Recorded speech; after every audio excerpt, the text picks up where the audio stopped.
Good morning all of you 1 2 3 law classes with Kabir में आपका फिर से एक बार स्वागत है। आज हम बात करेंगे गिरफ्तारी के समय हमें क्या क्या अधिकार प्राप्त होते हैं। हमने कई बार फिल्मों में देखा है कि हीरो को पुलिस पकड़ लेती है, जकड़ लेती है और घसीटते हुए वैन में डाल देती है। उसकी माँ और जो हीरोइन होती हैं वो अक्सर पीछे से चिल्लाते रहते हैं और लोग बाग जो होते हैं वो तमाशा देखते रहते हैं। तो क्या वास्तव में पुलिस को ये सब अधिकार है? नहीं। गिरफ्तारी के समय आपको सबसे पहले अधिकार दिया जाता है सीआरपीसी की धारा 51 के अनुसार। आपको अपनी गिरफ्तारी का कारण पता होना चाहिए। यानी अगर पुलिस आपको गिरफ्तार करने आई है तो आप उनसे पूछ सकते हैं कि मुझे किस कारण से गिरफ्तार किया जा रहा है। नंबर 2, कभी कभी हम देखते हैं कि फिल्मों में दिखाया जाता है कि हीरो को पकड़ के घसीटते हुए ले जाया जा रहा है और लोग बाग उनका तमाशा देख रहे होते हैं। तो अगर देखा जाए तो कानूनी रूप से पुलिस किसी भी अपराधी को गिरफ्तार करने के बाद उसका सार्वजनिक प्रदर्शन नहीं कर सकती। जैसे कि हम न्यूज़ चैनल में देखते हैं कि जो बड़े बड़े क्रिमिनल भी होते हैं, पुलिस जब उनको पकड़कर कोर्ट में लेकर जा रही होती है तो उनके मुंह पर कपड़ा डाल दिया जाता है। तो यह उनका अधिकार है क्योंकि पुलिस किसी का भी सार्वजनिक प्रदर्शन नहीं कर सकती। इसके बाद नंबर 3 पर आते हैं। सीआरपीसी की धारा 46(1) के अनुसार किसी भी महिला अपराधी को गिरफ्तार करने का अधिकार केवल महिला पुलिसकर्मी को ही होता है। यानी अगर किसी महिला को गिरफ्तार करना है तो उसे केवल एक महिला पुलिसकर्मी ही गिरफ्तार कर सकती है। कोई भी पुरुष पुलिसकर्मी उस महिला को अरेस्ट नहीं कर सकता। इसके बाद आते हैं नंबर 4 पर।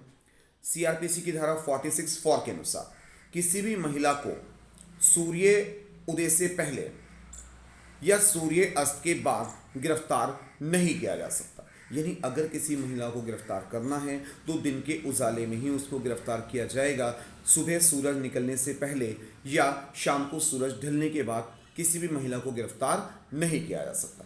यदि कभी ऐसी विशेष परिस्थिति आती है और पुलिस को इस बात का भय होता है कि अगर तुरंत गिरफ्तारी ना की गई तो महिला हाथ से निकल सकती है या कहीं गायब हो सकती है, तो ऐसा करने के लिए पहले उन्हें मजिस्ट्रेट से लिखित परमिशन की आवश्यकता होती है। इसके बाद आते हैं सीआरपीसी की धारा 41(b) के अनुसार अरेस्ट मेमो तैयार करवाने का अधिकार।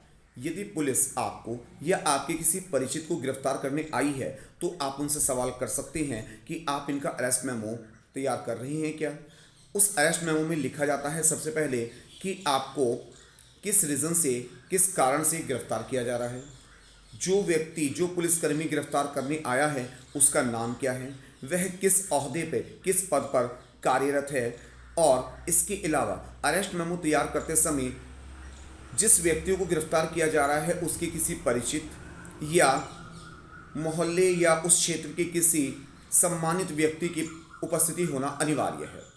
इसके बाद आती हैं सीआरपीसी की धारा 50(a) के अंतर्गत परिवार को सूचना देने की जिम्मेदारी पुलिस की होती है।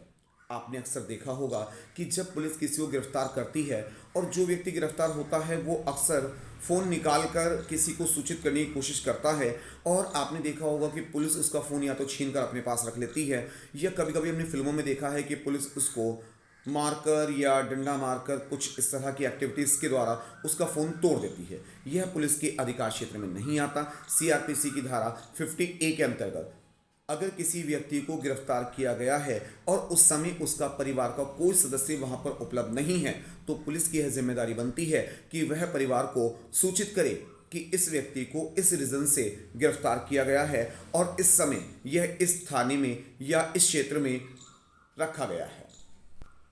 नंबर 7, सीआरपीसी की धारा 55(a) के अनुसार गिरफ्तार किए गए व्यक्ति का स्वास्थ्य और जीवन की सुरक्षा का दायित्व पुलिसकर्मियों का होता है। यानी अगर किसी व्यक्ति को पुलिस ने गिरफ्तार किया है और रास्ते में उसकी तबीयत बिगड़ जाती है तो उसको हॉस्पिटल लेकर जाने की जिम्मेदारी पुलिसकर्मियों की होती है।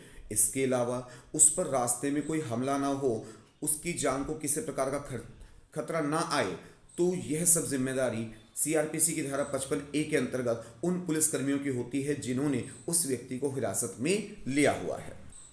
नंबर 8, सीआरपीसी की धारा 41 के अंतर्गत यदि पुलिस आपको पूछताछ के उद्देश्य से थाने में लेकर जाती है तो आप कह सकते हैं कि पहले मेरे वकील को बुलाया जाए और मैं अपने वकील की सलाह या उसकी उपस्थिति में ही बयान देने के लिए तत्पर रहूंगा। यानी कि पुलिस आपको बयान देने के लिए मजबूर नहीं कर सकती।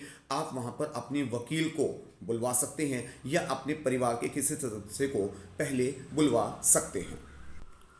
नंबर 9, सीआरपीसी की धारा 57 के अंतर्गत अगर किसी भी व्यक्ति को पुलिस ने अपनी हिरासत में लिया है तो 24 घंटे के अंदर अंदर उसे मजिस्ट्रेट के सामने प्रस्तुत करना अनिवार्य होता है। यानी पुलिस इंट्रोगेशन के नाम पर किसी भी व्यक्ति को 24 घंटे से ज़्यादा अपने पास हिरासत में नहीं रख सकती। इसके बाद आते हैं नंबर 10 पे। सीआरपीसी की धारा 54 हमें बताती है यदि किसी व्यक्ति को अरेस्ट किया गया है तो उसका मेडिकल होना अनिवार्य है, और जब उसको मजिस्ट्रेट के सामने प्रस्तुत किया जाता है उससे पहले भी उसका मेडिकल कराना अनिवार्य होता है, जिससे कि इस बात की पुष्टि हो सके कि पुलिस कस्टडी में उसके साथ कोई मारपीट तो नहीं की गई है। तो मैंने आज आपको गिरफ्तारी के समय की कुछ आपके अधिकार बताए हैं। इसी के साथ मैं आपको कुछ दायित्व बताना चाहूँगा। अगर कभी भी पुलिस आपको अरेस्ट करने आई है तो आप पुलिस से भागने का, उनसे बहस करने का या किसी भी तरह के अपने हाथ पैर चलाने का प्रयास बिल्कुल ना करें, क्योंकि पुलिस आपके ऊपर तभी हाथ उठा सकती है या तभी आपके साथ मारपीट कर सकती है जब आप उनका विरोध कर रहे हों। यदि आप विरोध नहीं कर रहे हैं तो ऐसी दशा में पुलिस आपके साथ मारपीट नहीं कर सकती। दूसरी बात, ज़्यादातर केसेस में मैंने देखा है कि जब भी पुलिस किसी के साथ मारपीट करती है या उसको अरेस्ट करते समय उसके ऊपर हाथ उठाती है तो वह यही एलिगेशन लगाती है कि मैं इसको पकड़ने गया था, मैं तो अपना कर्तव्य का पालन कर रहा था, परंतु इन्होंने बदले में मेरे पास अटैक कर दिया, मेरे ऊपर अटैक कर दिया और मुझे अपने सेल्फ डिफेंस यानी आत्मरक्षा के लिए इनको प्रताड़ित करना पड़ा और इनके साथ सख्ती का प्रयोग करना पड़ा। तो इसीलिए मेरा निवेदन है कि पुलिस अगर आती है तो आप घबराएं नहीं, भागे नहीं, अपने परिवार को सूचित करें, किसी अच्छे वकील से सजेशन लें, तो निश्चित रूप से ही आप कानूनी प्रक्रिया द्वारा ही अपना बचाव कर सकते हैं। धन्यवाद।